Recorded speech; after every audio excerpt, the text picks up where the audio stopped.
Olá a todos, o meu nome é Fabiola Zampini e aqui no canal a proposta é sempre trazer informações sobre direito internacional e assuntos internacionais em geral, como viagens, vistos, passaportes, imigração, cidadania, etc.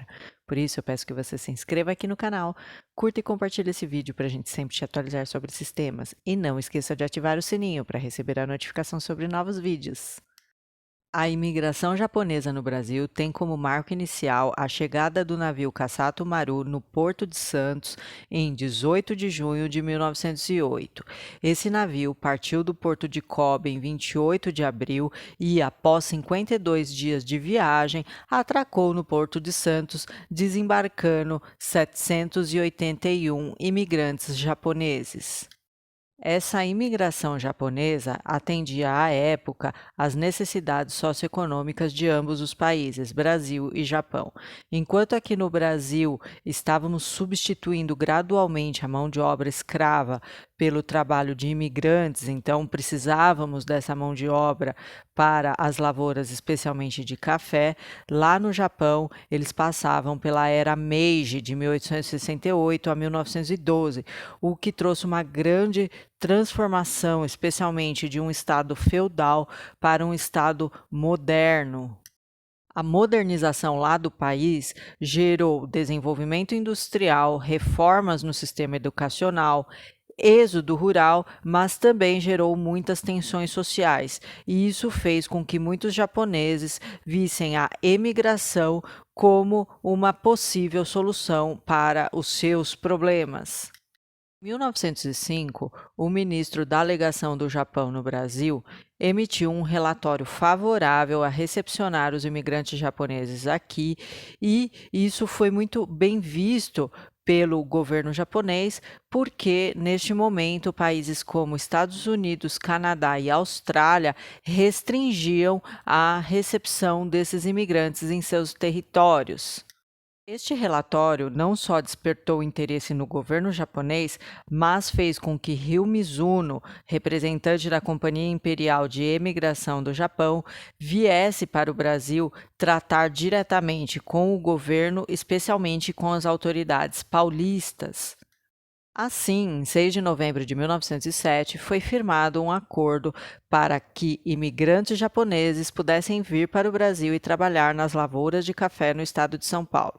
Esse acordo foi firmado por Ryo Mizuno, representando a Companhia Imperial de Imigração do Japão, e Jorge Tibiriçá, representando a presidência do estado de São Paulo na época, e também Carlos Botelho, que era o secretário de Agricultura aqui de São Paulo.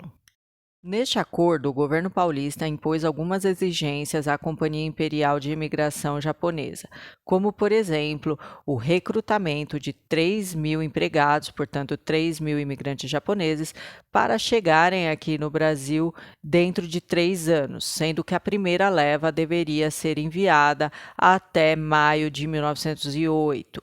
Além disso, era exigido que as famílias fossem compostas por pelo menos 3 membros aptos a trabalharem, ou seja, de idades entre 12 e 45 anos, porque, afinal, o governo de São Paulo queria pessoas que ficassem aqui no Brasil, aqui nas lavouras de café, por um longo período, e não desejava recepcionar os decassegues, como eram chamados, aqueles japoneses que queriam fazer fortuna e voltar para o seu país de origem.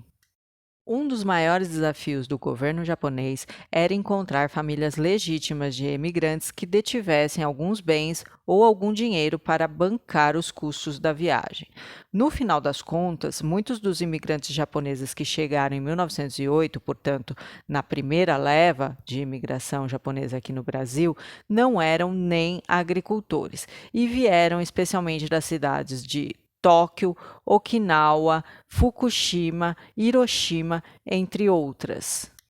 Desses 781 imigrantes japoneses, 600 eram homens e 181 eram mulheres, e foram levados para a hospedaria dos imigrantes aqui na capital paulista, que hoje é o Museu da Imigração aqui no Brás, e de acordo com o Diário de Bordo de Rio Mizuno, em 20 de junho de 1908, portanto 2 dias depois da chegada deles aqui no Brasil, eles tiveram a visita de autoridades paulistas e, após isso, foram distribuídos em 6 fazendas aqui de São Paulo que ficavam ao longo da Estrada de Ferro Mogiana.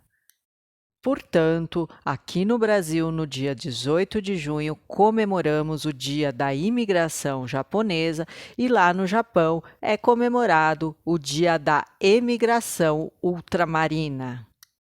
E assim, 114 anos após a chegada dos primeiros imigrantes japoneses aqui no Brasil, atualmente aqui encontra-se a maior população de Nikkeis, que são os japoneses e seus descendentes fora do Japão. Estima-se que aqui no Brasil haja cerca de 1,5 milhão de japoneses e seus descendentes.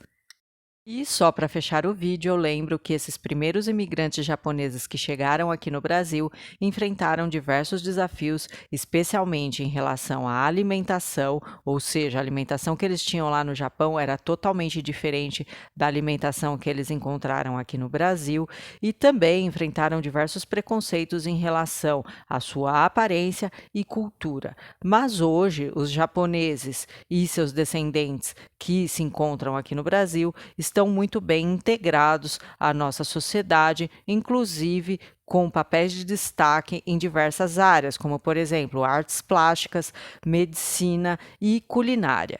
E em outras áreas, como, por exemplo, na mídia, eles estão pouco a pouco ganhando o seu espaço. Então, atores, jornalistas, repórteres asiáticos, não só japoneses e seus descendentes, mas asiáticos em geral, estão cada vez mais ganhando o seu espaço na mídia brasileira.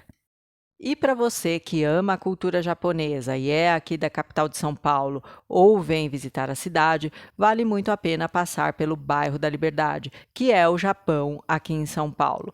Lá, além da decoração totalmente japonesa, você encontra restaurantes, lojas e karaokês, tudo para você se sentir no Japão. Então, se você é fã dessa cultura, da gastronomia, especialmente japonesa, vale muito a pena dar uma passada pelo bairro da Liberdade. Lá você encontra, inclusive, o Museu da Imigração Japonesa. Eu vou deixar o site aqui para vocês.